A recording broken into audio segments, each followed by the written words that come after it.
When people talk about damage in Warframe, most imagine the same thing: big numbers, red crits, and the belief that if the number is higher, the build must be good.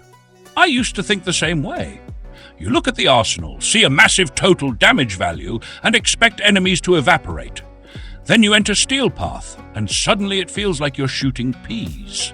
That's when the key realization hits. Damage in Warframe is not about the number in the arsenal. In reality, damage is a process. The game never takes your displayed value at face value. Every shot is recalculated based on what you're shooting, what you're using, and under what conditions. That's why two identical builds can behave completely differently in different missions. Warframe moved away from the simple logic of stronger guns, better. Today, damage is a combination of physical types, elements, critical hits, status effects, and multipliers layered on top of each other, and not always in an obvious order. You can stack a lot of base damage mods, but without proper multipliers, crit status, faction bonuses, the result will be weak. And the opposite is also true. A weapon with unimpressive base stats can suddenly shred everything if you understand how the mechanics work. Status effects play a much larger role than most people think. Many treat them as extra effects. But in reality, they are a separate source of damage and control with their own rules. Bleed, heat, and toxin often deal more damage than the initial hit itself. That's why modern builds increasingly focus not on a single powerful shot, but on stacking effects over time. And this is where Warframe's main trap appears. The game explains almost nothing. It shows flashy numbers and offers dozens of mods, but rarely tells you why one build works and another doesn't. As a result, players copy builds without understanding what actually makes them effective. Remove one mod or change one element, and the build breaks, even though the arsenal numbers barely change. To be honest, damage in Warframe is less about math and more about thinking. It's the ability to ask, what is actually preventing me from killing enemies faster right now? Armor, shields, faction type, level, and then choosing not more damage, but the right damage. Once you understand that, the game opens up in a completely different way. You stop chasing the biggest numbers and start building intentionally. And at that moment, Warframe stops being just a farming shooter and becomes a game where you truly understand what you're doing. Physical damage, the foundation. If simplified, Warframe's damage system rests on three categories: physical damage, elemental damage, and ability damage. They follow different rules and interact with enemies in different ways. And the best place to start understanding the system is physical damage. It is the foundation of everything. Physical damage is the first layer of damage in the game. Every shot and every strike begins with it. Even if you go fully elemental, physical damage never disappears and still participates in calculations. It defines a weapon's character and influences how enemies react to attacks. There are three physical damage types in Warframe: impact, puncture, and slash. These are not just different numbers. Each type affects which status effects will trigger in combat. The higher the proportion of a specific damage type, the more often its status effect will proc. So physical damage is not only about how much, but also about how.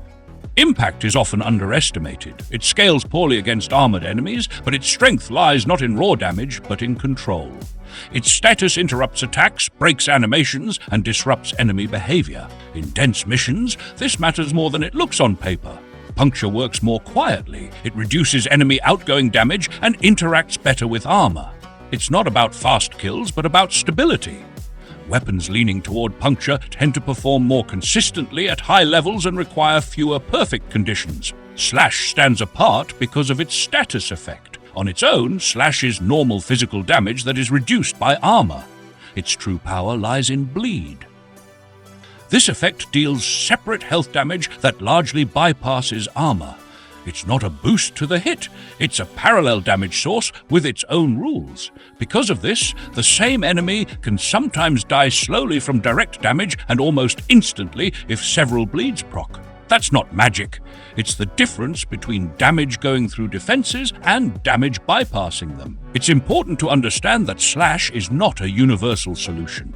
Bleed damage depends on the strength of the original hit. If your base and multipliers are weak, the effect will be weak as well. Slash does not replace a good build, it only changes how damage is applied. Physical damage is not an outdated mechanic or just a base for elements. It is the foundation that defines weapon behavior, status frequency, and the overall feel of combat. Elements, not numbers but tools.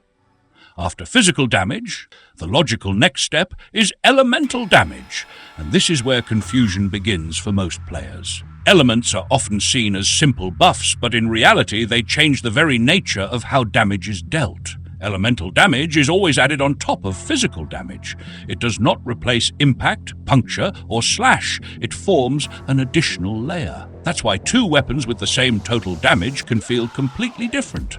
The game responds to damage structure, not just the final number. Just like physical damage, elements directly influence status effects. The larger the share of elemental damage, the more often its effect will proc.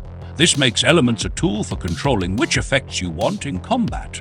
Each base element represents a different function. Heat weakens armor, deals damage, and disrupts enemy behavior. It amplifies both itself and the entire build. Cold provides control and safety. Slowing enemies reduces pressure and gives you time to react. Electricity excels against groups and is especially effective versus shields. Toxin deals damage directly to health, bypassing shields, making it ideal against shielded enemies. Elements are not universal. Each solves a specific problem. When they are combined, mod order and element selection become deliberate decisions rather than just stacking bonuses. Status, crits, and multipliers. One system status effects show that damage in Warframe is not only about the moment of impact, but also what happens afterward. Some effects deal damage over time, others weaken enemies, and others provide control. They can stack and coexist, causing damage to ramp up over time. Critical hits are another multiplier layer. They amplify direct damage, but their effectiveness depends entirely on what they are multiplying. Weak base damage and poor damage structure do not disappear. Crit just makes them more visible. Crit colors are not the goal. They are just indicators. What matters is the final damage after all calculations. At some point it becomes clear. Crits, status, physical damage, and elements are not competing systems. They answer different questions and work together. The final result is determined by multipliers, abilities, auras, arcanes, faction bonuses, and combat conditions.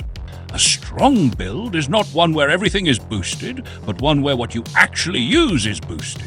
Warframe is not about maximum numbers, it's about understanding the system and making intentional choices. And once you start seeing the mechanism as a whole, damage in Warframe stops being chaos and becomes a tool you can truly control.